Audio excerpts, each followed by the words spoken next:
নবম দশম শ্রেণীর শিক্ষার্থী বন্ধুরা, তোমাদের গণিত বিষয়ের চতুর্থ অধ্যায়টি হচ্ছে সূচক ও লগারিদম নিয়ে। সূচক অংশটি নিয়ে এখন আলোচনা করছি। এই অংশে তোমরা সূচক কি, সূচক কিভাবে লিখতে হয়, সূচকীয় রাশি কিভাবে পড়তে হয় সেটি জানতে পারবে। সূচক কিন্তু অনেক সহজ। আসো তাহলে দেখি স্ক্রিনে, আমরা জেনে নেই সূচক কি। কোনো সংখ্যাকে সেই সংখ্যা দিয়ে বারবার গুণ করা হলে যতবার গুণ করা হয় ততকে ওই সংখ্যার সূচক বলে। যেমন a কে যদি 2 বার গুণ করা হয় তাহলে a এর সূচক হবে 2। আবার 5 কে যদি 3 বার গুণ করা হয় তাহলে 5 এর সূচক হবে 3। এভাবে x কে যদি n সংখ্যক বার গুণ করা হয় তাহলে x এর সূচক হবে n। সুতরাং সূচকের গাণিতিক সংজ্ঞা আমরা এভাবে দিতে পারি। a to the power x রাশিতে x কে a এর সূচক বলা হয়। আমরা লক্ষ্য করি a to the power x এই রাশিতে x হচ্ছে ঘাত বা সূচক বা শক্তি, যাকে ইংরেজিতে বলে পাওয়ার বা এক্সপোনেন্ট, আর এ হচ্ছে বেস বা ভিত্তি। এবার আমরা জানব সূচক লেখার নিয়ম। সূচককে ভিত্তি সংখ্যার ডানে ও সামান্য উপরে লিখতে হয়। লক্ষ্য করি a to the power m এই রাশিতে a হচ্ছে ভিত্তি এবং m হচ্ছে সূচক। এই সূচক m কে ভিত্তি a এর উপরে সামান্য ডানে লেখা হয়েছে। এভাবে আমরা লিখতে পারি 3 টু দ্য পাওয়ার 10, অর্থাৎ এই 10 কে 3 এর উপরে সামান্য ডানে লিখতে হয়। x to the power 5, √5 whole to the power 3 ইত্যাদি। মনে রাখতে হবে সূচক ভিত্তি অপেক্ষা একটু ছোট ফন্টে লিখতে হয়। এবারে আমরা জানব সূচকীয় রাশি পড়ার নিয়ম। a এর সূচক যদি হয় 2 তাহলে তাকে পড়তে হয় a স্কয়ার। a এর সূচক যদি হয় 3 তাহলে তাকে পড়তে হয় a কিউব। a এর সূচক 4 হলে পড়তে হয় a to the power 4। a এর সূচক যদি হয় n তাহলে পড়তে হয় a to the power n। এভাবে a এর সূচক যদি হয় 1/n তাহলে তাকে পড়তে হয় a to the power 1/n। আমরা এই অংশে জানব রুট চিহ্নযুক্ত রাশি কিভাবে পড়তে হয়। এর উপরে যদি রুট চিহ্নটি দেওয়া থাকে তাহলে পড়তে হয় √a। আবার এর উপরে যদি রুট চিহ্ন থাকে আর রুটের ইনডেক্স যদি হয় 3 তাহলে পড়তে হয় √a। এভাবে x এর উপরে যদি রুট থাকে এবং রুটের ইনডেক্স যদি হয় 4 তাহলে পড়তে হয় √x, এবং x এর উপরে যদি রুট থাকে এবং তার ইনডেক্স যদি হয় n তাহলে পড়তে হয় nth√x। কোন রাশির n-তম মূল বলতে কি বোঝায়? a এর n-তম মূল, এটিকে আমরা লিখতে পারি nth√a। এখানে a ধনাত্মক বাস্তব সংখ্যা আর n হচ্ছে ধনাত্মক পূর্ণ সংখ্যা, অর্থাৎ n এর মান এবং a এর মান কোনোটি ঋণাত্মক হতে পারবে না। আমরা nth√a কে সূচক আকারে এভাবে লিখতে পারি a to the power 1/n। লক্ষ্য করো, যেহেতু nth√a কে লেখা যায় a to the power 1/n, তাই আমরা 7th√5 কে লিখতে পারি 5 টু দ্য পাওয়ার 1/7। 5th√x কে লিখতে পারি x টু দ্য পাওয়ার 1/5। এভাবে 10th√100 কে লিখতে পারি 100 টু দ্য পাওয়ার 1/10। বন্ধুরা, এতক্ষণ তোমরা জানলে সূচক কি, সূচক রাশি কিভাবে পড়তে হয়, কিভাবে লিখতে হয়। এবারে সূচকের কিছু সূত্র জানবে তোমরা, যেগুলো আমরা অঙ্ক করার সময় ব্যবহার করব। প্রথম সূত্রটি হলো a to the power m into a to the power n is equal two a to the power m plus n। এভাবে যদি দুটি রাশির বেজ একই থাকে তাহলে গুণ করার সময় আমরা একটি বেজ লিখে রাশি দুটির পাওয়ারকে যোগ করে দেব। যদি রাশি ভাবে তিনটি থাকে a to the power m into a to the power n into a to the power p, তাহলে আবার একটি বেজ লিখে একইভাবে m plus n plus p লিখব, অর্থাৎ একটি বেজ লিখে পাওয়ারগুলোকে যোগ করে দেব। আমরা সাধারণভাবে বলতে পারি একই বেজ বিশিষ্ট রাশির গুণের সময় পাওয়ার যোগ হয়। উদাহরণ দুটি লক্ষ্য করি।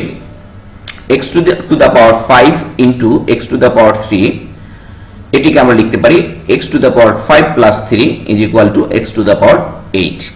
এভাবে যদি থাকে a square into a to the power m into a to the power 3 বা a কিউব, এটিকে আমরা লিখতে পারি a to the power 2 plus m plus 3। এবারে দ্বিতীয় সূত্রটি হলো a to the power m by a to the power n is equal to, এটিকে আমরা দুইভাবে লিখতে পারি। যখন m এর মান বড় হয় এবং n এর মান ছোট হয় তখন আমরা এটির মান লিখতে পারি a to the power m minus n। আবার যখন n এর মান বড় হয় m এর মান ছোট হয় তখন আমরা এটিকে লিখতে পারি 1 by a to the power n minus m। আমরা উদাহরণ দিয়ে বিষয়টিকে আরেকটু স্পষ্ট করতে পারি। যদি হয় x to the power 5 by x to the power 3, এক্ষেত্রে উপরে অর্থাৎ m এর মান হচ্ছে 5 আর n এর মান হচ্ছে 3, তাহলে m এর মান বড়, সুতরাং আমরা এভাবে লিখতে পারি x to the power 5 minus 3। এটি সূত্রে দেখানো হয়েছিল a to the power m minus n।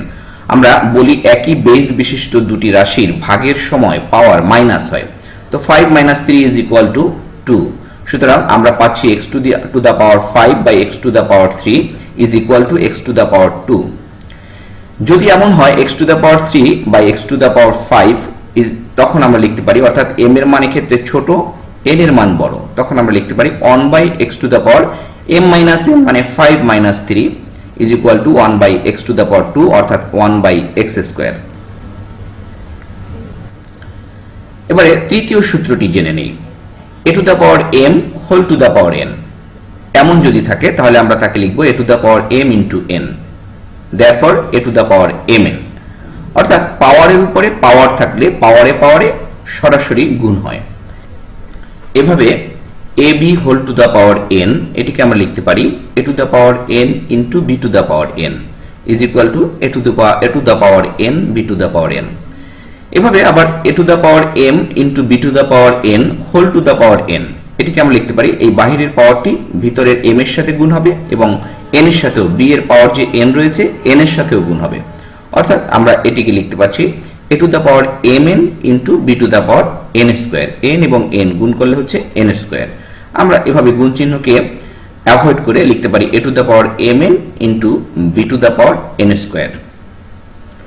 ঠিক একইভাবে a to the power m whole to the power n plus p, এটিকে আমরা লিখতে পারি a to the power m into n plus p, therefore a to the power mn plus mp, অর্থাৎ m দ্বারা n plus p কে গুণ করা হয়েছে। এবারে আমরা 4 নম্বর সূত্রটি জেনে নিই।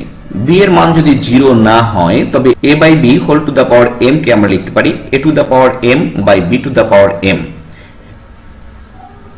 আবার a to the power n by b to the power n, এটিকে আমরা এভাবে লিখতে পারি a by b whole to the power n। আমরা দুটি উদাহরণ এখানে লক্ষ্য করি। x by y whole to the power 4 যদি থাকে সেটিকে আমরা পাওয়ার লব এবং হরে আলাদা করে দিয়ে আমরা এভাবে পেতে পারি x to the power 4 by y to the power 4। আবার x cube by y cube এভাবে যদি থাকে তাহলে আমরা আমাদের প্রয়োজনে x by y whole cube লিখতে পারি। এবারে 5 নং সূত্রটি জেনে নেই। এর মান যদি 0 না হয় তাহলে a to the power 0 is equal to 1। আমরা এটি প্রমাণ করে দেখতে পারি। a টু দ্য পাওয়ার 0 কে আমরা লিখতে পারি a to the power m minus m, যেখানে m ধনাত্মক বাস্তব সংখ্যা। এবার a to the power m minus m, এটিকে যেহেতু পাওয়ার যদি একই জাতীয় রাশি ভাগের সময় পাওয়ার মাইনাস হয়, ঠিক একইভাবে যেহেতু পাওয়ার মাইনাস আছে আমরা রাশিটিকে এভাবে ভাগ আকারে দেখাতে পারি। অর্থাৎ আমরা লিখতে পারি a to the power m by a to the power m। এবার আমরা a to the power m কে a to the power m দ্বারা যদি ভাগ করি তাহলে পাচ্ছি 1। অর্থাৎ আমরা প্রমাণ করে ফেললাম a to the power 0 is equal to 1। কিন্তু যদি এর মান 0 হয় তাহলে কি হয় সেটি আমরা খেয়াল করি। a টু দ্য পাওয়ার 0 কে আমরা লিখতে পাচ্ছি a to the power m minus m, যাকে আমরা লিখতে পাচ্ছি a to the power m by a to the power m। এবার এর মান যদি 0 হয় তাহলে আমরা লিখতে পাচ্ছি 0 to the power m by 0 to the power m। যেহেতু 0 to the power m is equal to 0, তাই আমরা পাচ্ছি 0 বাই 0। কিন্তু 0 বাই 0 হচ্ছে অনির্ধারিত বা অসংজ্ঞায়িত রূপ। সুতরাং a ইজ ইকুয়াল টু 0 হলে a to the power 0 is not equal to 1।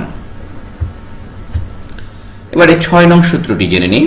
এর মান যদি শূন্য না হয় এবং n যদি যে কোনো স্বাভাবিক সংখ্যা হয় তাহলে a to the power minus এটিকে আমরা লিখতে পারবো 1 by a to the power n। লক্ষ্য করি n এর মান যদি 1 হয় তাহলে বিষয়টি কেমন হয়, অর্থাৎ a to the power minus 1 এটিকে আমরা লিখতে পারছি 1 by a to the power 1, যাকে আমরা লিখতে পারছি 1 বাই a। এভাবে 2 টু দ্য পাওয়ার মাইনাস 2 এটিকে আমরা লিখতে পারছি 1 by 2 square is equal to 1 by 4। আবার 3 টু দ্য পাওয়ার মাইনাস 1 এটিকে আমরা লিখতে পারছি 1 by 3 to the power 1 is equal to 1 by 3। আবার 10 টু দ্য পাওয়ার মাইনাস 10 এটিকে লেখা যাচ্ছে 1 বাই 10 টু দ্য পাওয়ার 10। অর্থাৎ পাওয়ারে যদি ঋণাত্মক সংখ্যা থাকে তাহলে 1 এর নিচে নেওয়ার পরে সেটি ধনাত্মক হয়ে যাচ্ছে।